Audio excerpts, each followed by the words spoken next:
So I'm going to do this video on the most exciting part about buying a bird, and that's bringing a baby bird home. We're probably going to be rushing through this video because I have a lot to go over, so please bear with me and try to keep up. I'm a very fast talker.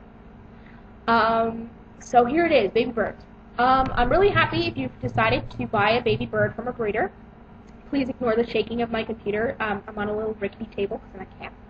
Yes, high-speed internet at camp, I know. So, baby birds. If you've decided to get a baby bird from a breeder, again, congratulations, lots of fun. I really hope that you've made sure that the breeder is a good one, and not one that abuses its older birds and doesn't give their bird toys and blah blah blah. So please make sure you do that before you consider buying a bird from this person. If that's all gone good, then proceed. So you've decided to get a baby bird. Great. First thing you want to do is, once you've picked a breed and whatever, make sure that you know exactly what your baby bird's going to need, so that when you've decided for a baby bird and you've paid to have the baby bird help for you, which a lot of breeders will do, usually non-refundable, so make sure you pick a good breeder. You want to make sure that you have all the equipment ready before the bird gets to your home. And there's a few really good reasons for that, especially with the cage. Make sure that the cage is big enough, obviously. Your breeder will be able to tell you what size cage they prefer. Bigger is always better. And I always suggest that you back your information up with info from the internet or from other breeders if you are really stuck. But if you have a good breeder, then they should be able to suggest the appropriate size cage. I suggest that you go out and buy the cage first. It doesn't have to be first, like a brand new cage. If you can find a second-hand cage, it's actually probably better, because not only are you recycling, which is good for the environment, but it's going to cost you less. Make sure that you clean the cage either way, very spick and span, and put it in the room where you've decided to put your bird. Make sure it's a place where the bird can sleep a full night. Don't put it in the living room if you stay up until 4 o'clock in the morning watching TV, because your bird is going to be very, very cranky. So put the bird cage and set it up. Put all the toys in it. Make sure that if you have like a container to put the bird food in, which I suggest, those bags are really annoying, have that all set up so you know exactly where it is. Now, I wouldn't suggest buying the bird food when you set up the cage, because bird food will eventually spoil.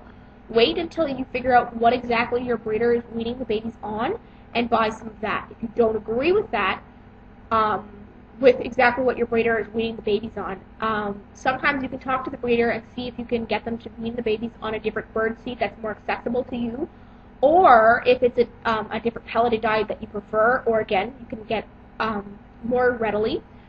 They may do that for you. So get all of your cage set up, and there's two really good reasons why I like to do this. A, it gets you used to the fact that your bird is going to be in a room. You can start the silly habits like walking around that area if you get too close. Like if you put a bird cage in a corner by a couch and you're used to reaching over and flicking the light switch on next to it, you won't be able to do that if the bird cage is in the way. Just little things like that. And I find it helps with the nesting thing. It's something that a lot of women go through when they have babies. If they feel the need to nest, the nesting behavior, they have to get everything ready.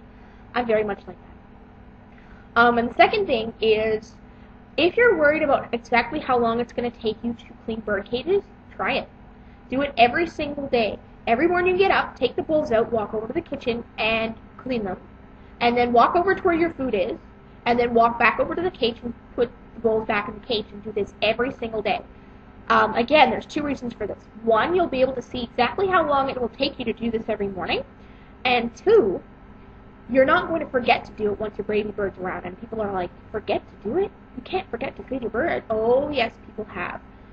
Once you get into the routine, it actually becomes a lot easier once your bird is in the cage, because it's one less thing that you have to think of immediately. It's more one of those things that you've already had into your routine for so long that you don't really think about it anymore. So all of your things are set up, and you go and pick up baby bird. Now, traveling with baby bird is not a big issue.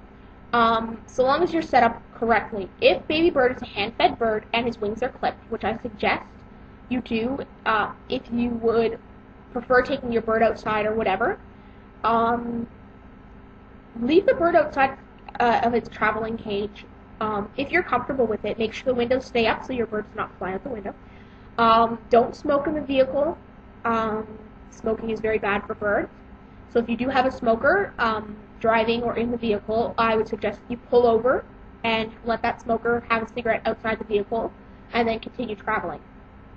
Travel cages are much better than boxes for several reasons.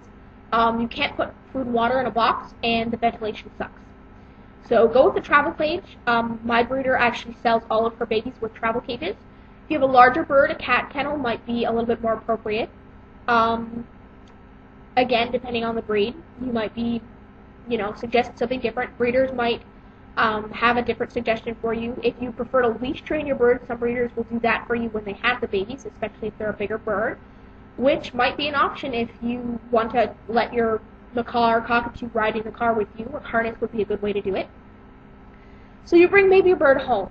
The first thing I want you to do with baby bird when you get home is walk past the cage. Do not put your baby bird in the cage the first thing you get home, and I'll tell you why. Birds are scared of anything new. Anything new will scare your bird 99% of the time.